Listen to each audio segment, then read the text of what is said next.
ආයුබෝවන් යාළුවනේ.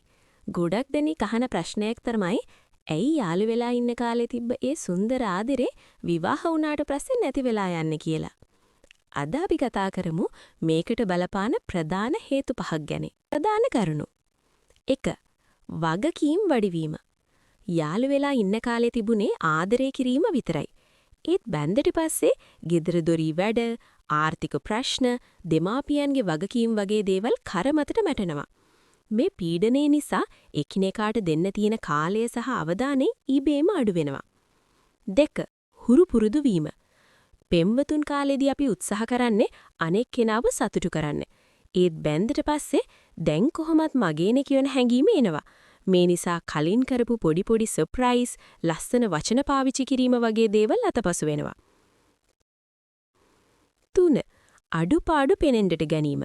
යථාර්ථය වෙරස් ෆැන්ටසි. යාළු වෙලා ඉන්න කාලේ අපි දකින්නේ අනෙක් කෙනාගේ හොඳම පැත්ත විතරයි. හැබැයි එකම වහලක් යට ජීවත් වෙද්දී අනෙක් කෙනාගේ පුරුදු, කම්මැලිකම, තරහ යන විදිහ වගේ හැම දෙයක්ම පේන්න ගන්නවා.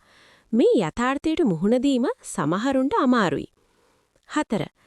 sannivedanaya අඩුවීම. කලින් පැය ගණන් ෆෝන් එකෙන් කතා කරපු අය බැන්දට පස්සේ කතා කරන්නේ ගෙදරට ගේන්න උන්න බඩු ගැන හෝ ප්‍රශ්න ගැන විතරයි. හිතේ තියෙන දේවල් හැංගීම් බෙදා ගන්න කාලය වෙන් නොකිරීම ආදරේ අඩු වෙන්න ලොකු හේතුවක්. 5. තමන් ගැන විතරක් සිතීම. selfishness. විවාහය කියන්නේ කැපකිරීමක්. පෙන්වතුන් කාලයේදී තිබුණු නිදහස ඒ විදිහටම බලාපොරොත්තු වීම සහ අනෙක් කෙනාගේ පැත්තෙන් හිතන්න උත්සාහ නොකිරීම නිසා ගැටුම් ඇති වෙන්න පුළුවන්. සඳුමා. conclusion. කථනය. ඇත්තටම ආදරේ නැති වෙන්නේ නැහැ. ඒක වෙනස් වෙනවා විතරයි. අපි උත්සාහ කළොත් ඒ පැරණි මිහිරියාව විවාහය ඇතුළේ රැක ගන්න පුළුවන්. එකිනෙකාට ගරු කරන්න, කාලය වෙන් කරන්න. මේ වීඩියෝ එක ඔයාට වැදගත් වුණා කියලා හිතනවා නම් ඔයාගේ අදහස් පහලින් කමෙන්ට් කරන්න.